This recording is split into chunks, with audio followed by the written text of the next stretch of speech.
Сәлеметсіздер ме, құрметті студенттер? Мен қазақ тілі мен әдебиеті пәнінің оқытушысы Мәулім Тәнешқызы. Бүгінгі жаңа сабағымыздың тақырыбы Мұхтар Шахановтың компьютер басты жарты адамдар концепциясы.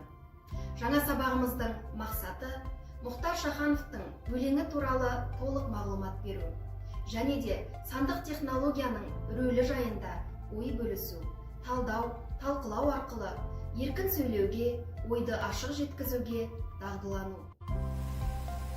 Мұхтар Шаханов 1942 жылы Түркістан облысы Төле би ауданы Қасқасу ауылында дүниеге келген. Ол қазақтың ақыны, жазушысы, қоғам қайраткері, тіл жанашыры, ұлт жанашыры, жалпы айтқанда әлемдік проблема қорғаушысы десек болады. Ол Шымкент педагогикалық институтын бітірген.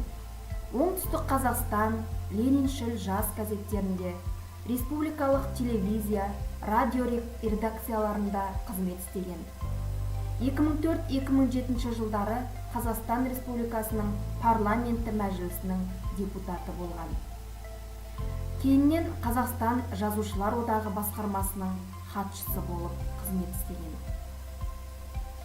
Шығармаларына келетін болсақ, Бақыт деген ауқымды өлеңдер жинағы 1966 жылы жазылған. Махаббат заңы драмасы және тағы басқа шығармалары өте көп. Соның ішінде бүгінгі өтетініміз компьютер басты жарты адамдар концепциясы. Компьютер басты жарты адамдар елге ұстаздық еткен қарттан алғыр, құймақлақты қонақтары сұрапты.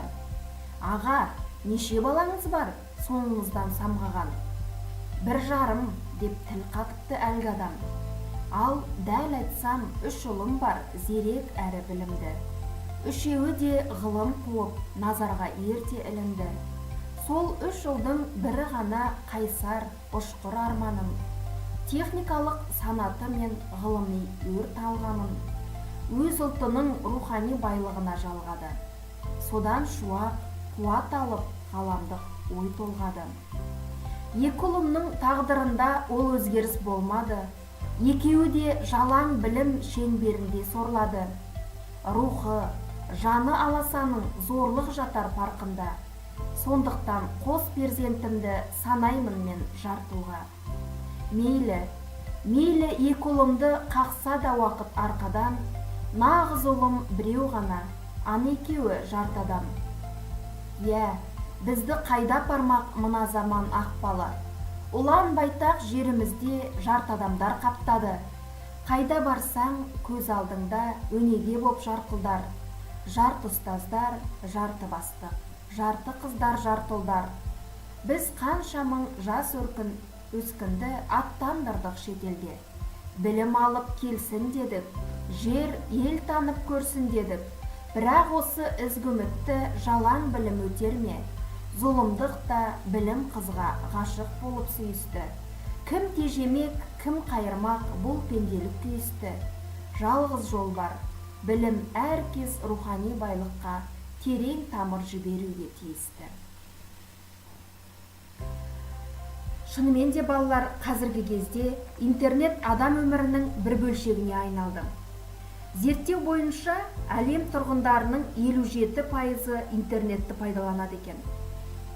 Дамыған елдерде интернетті пайдалану өте жоғары деңгейде.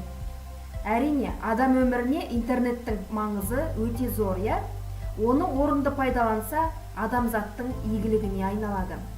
Ал интернетті шектеусіз пайдалану пайдасы мен қоса зиянын да тигізеді. Адамдардың көп жаңалықты интернет арқылы алады.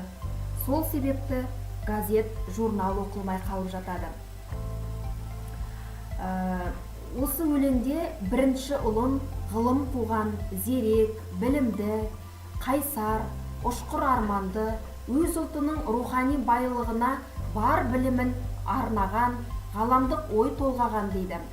Ал екінші, үшінші ұлын жалаң білімді, рухы аласа немесе рухсыз адамға теңеген екен. Осыған қарап отырсақ, ақын рухсыз адамды дұрыс жолдан адасқан жарты адамға теңеген екен. Жалпы осы өлеңде адамдардың рухсыздануын баяндаған екен. Адамшылдықтың жоғалып бара жатқанын, компьютер басты жарты адамдардың көбейіп бара жатқандығын айтады. Ақпараттық технология заманында адами құндылықтарды ескермеу үлкен апатқа апарады. Өлеңде осындай проблемаларға тосқауыл қою керектігін меңзейді. Балалар, мына жердегі берілген пысықтау сұрақтарына жауап береміз. Сабақ түсінікті болса, назарларыңызға рахмет.